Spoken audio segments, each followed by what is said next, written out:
तर आज बघा आपण इथे पावभाजी बनवणार आहे.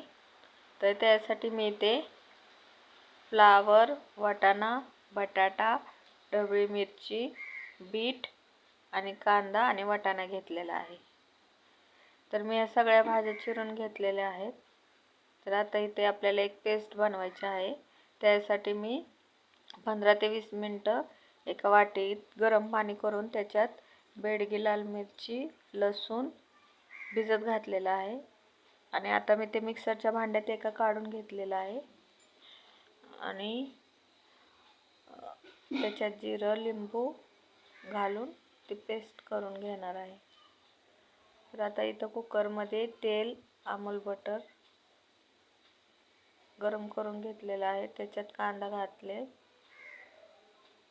कांदा आता मऊ झाला की त्याच्यात ढोबळी मिरची आणि बटाटा, फ्लावर सगळ्या भाज्या घालून मी थोडंसं परतून घेणार आहे. आता मी त्याच्यात सगळ्या भाज्या घालून परतून घेते. त्याच्यात नंतरनं थोडंसं मीठ आणि पावभाजी मसाला घालून ते एकजीव करून घ्यायचं आहे. आणि आता सगळ्या भाज्या घालून झाल्या की त्याच्यात थोडंसं मीठ, पावभाजी मसाला घालून त्यात थोडंसं आपण पाणी घालून 2 ते 3 शिट्ट्या करून घेणार आहे.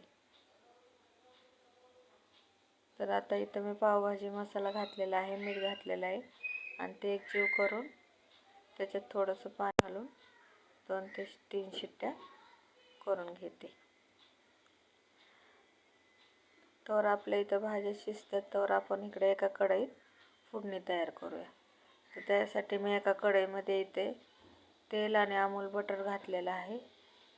त्याच्यात थोडासा कांदा आणि हिरवी मिरची घालून ते थोडंसं मऊ करून घेणार आहे. त्याच्यानंतर मी त्याच्यात ते आपण पेस्ट करून घेतलेले लाल बेडगी मिरची, जिरं, लसूण ते घालणार आहे. आता ती घालून घेतल्यावर थोडंसं मिक्स करून घेणार आहे. आता ते मिक्स करून झालं की थोडीशी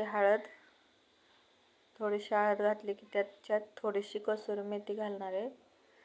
कसुरी मेथी घातल्यावर थोडीशी धना पावडर आणि पावभाजी मसाला घालून ते चांगलं एकजीव करून घेणार आहे.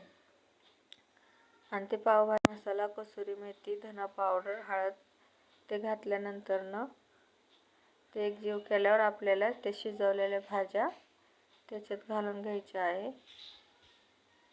आणि ते शिजवलेल्या भाज्या घातल्यावर चांगल्या मॅशरने मॅश करून घेणार आहे. आता बघा मी इथं भाज्या घालून घेतलेल्या आहेत आणि त्या चांगल्या मॅशरने आता मॅश करून घेते. आता इथं आपली भाज्या मॅश करून झालेल्या आहे. तर त्याच्यात आपण आता ते भाजी शिजवलेलं गरम पाणी घालून घेऊया. तर आता मी ते गरम पाणी घालून घेतलेलं आहे. तर ते थोडंसं एक उकळी काढून घेणार आहे. त्याच्यात थोडीशी मी कोथिंबीर घालणार आहे.